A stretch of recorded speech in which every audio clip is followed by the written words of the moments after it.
আমি একটু ফ্রেশ হয়ে আসি। আবি হোয়াট দ্য হেল, তুমি সেম জিনিসটা প্রতিদিন করছো। এখন এসে দেখবো যে আমি ঘুমিয়ে গেছি। মেয়েটাই চাও একই কাজ তুমি বারবার কেন করতেছো?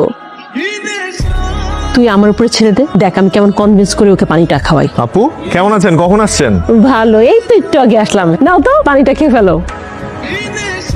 পানি খাবো কেন? এটা কিসের পানি?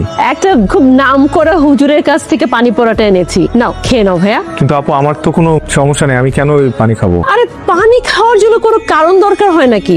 আপু অনেক কষ্ট করে অনেক দূর থেকে টানিয়েছে, খাও না, খেলে কি আর হয়? খেলে ওভারলোড হয়ে যায়। আমার পেটে যথেষ্ট পানি আছে, মানে একটু আগে আমি অনেক পানি খেয়েছি, আমি আর পানি খেতে পারবো না।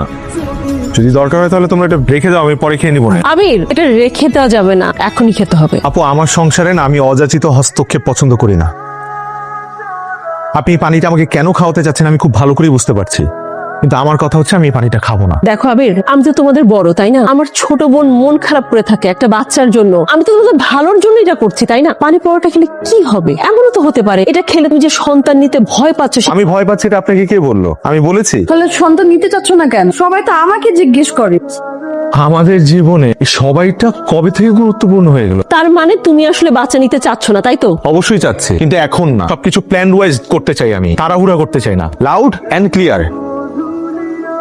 মা, আমি ভাবছিলাম যে আসবো, ভালোই হয়েছে যে আপনি ফোন দিয়ে আসতে বলেছেন, আমি আসতাম। মা আপনি আসেন না আমাদের বাসায় একদিন। তোমাদের বাসায় কোথায় যাবো? কার কাছে যাবো? তোমরা বাসায় কেউ থাকো? সকালবেলায় তো দুজন ঢ্যাং ঢ্যাং করতে করতে অফিসে চলে যাও। মা আপনি আসলে আমি অফিস থেকে ছুটি নিব, কোনো অসুবিধা নেই। কয়দিন ছুটি নিতা? একদিন? তারপর তো বাসা খালি। তোমাদের খালি বাসা পাহারা দেওয়ার জন্য যাবো? একটা নাতি নাতি থাকলে তো তাদের নিয়ে সময় কাটাতে পারতাম। মা আপনি একটু আবিরকে বলেন। এসব কি বলতেছো তানিয়া? সব কথা কি আবিরকে বলা যায়? আর এসব তো মেয়েদের ব্যাপার। আমার তো কোনো সমস্যা নেই নিতে, আপনার ছেলে তো নিতে চাচ্ছে না। আমার কিন্তু শেষ কথা তানিয়া, খুব তাড়াতাড়ি আমাকে সুসংবাদ দিবা।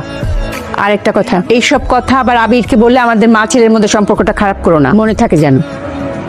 এই যে তুমি তানিয়াকে সব সময় বাচ্চার ব্যাপারে কথা বলো কেন? এটা তো একটা মেন্টাল প্রেসার ক্রিয়েট হয় ওর উপর। আর তোমার ওদের পার্সোনাল ব্যাপারে নাক গলানোটা আমি একেবারে পছন্দ করছি না। আমি কি ভুলটা করলাম বলো তো? তানিয়া তো বাচ্চা নিতে চাচ্ছে, আমি বললেই তো। মা শোনো না, আমার কি মনে হয় জানো, আবিরের কোনো একটা ট্রমা আছে, অথবা ফিজিক্যালি ফিট না, এই কারণে বাচ্চা নিতে চাচ্ছে না। এই বিষয়টা না আমার ক্লিয়ার হওয়া দরকার। কেন? তোমাকে কেন ক্লিয়ার হতে হবে? 5 বছর হয়েছে মাত্র ওদের বিয়ে হয়েছে, এটা অনেক বড় কোনো সময় না। আজকাল তো অনেকেই আছে যে বিয়ের দীর্ঘদিন পর বাচ্চা নেয়। নেয়, কিন্তু তানিয়া বাচ্চা চাচ্ছে, আর ওর যদি কোনো সমস্যা থাকে তাহলে আমরা একটা কাজ করতে পারি। আবিরের সাথে তানিয়ার ডিভোর্স দিয়ে তানিয়াকে অন্য জায়গায় বিয়ে দিলাম। আচ্ছা আচ্ছা থামো। এত অস্থির হতে কিছু হয়নি, এটা তো সময়ের ব্যাপার। ওদেরকে সময় দাও, সব ঠিক হয়ে যাবে। দোস্ত, জীবনে এত প্যারা নিয়ে আসলে কোনো লাভ নেই। I think you should move on.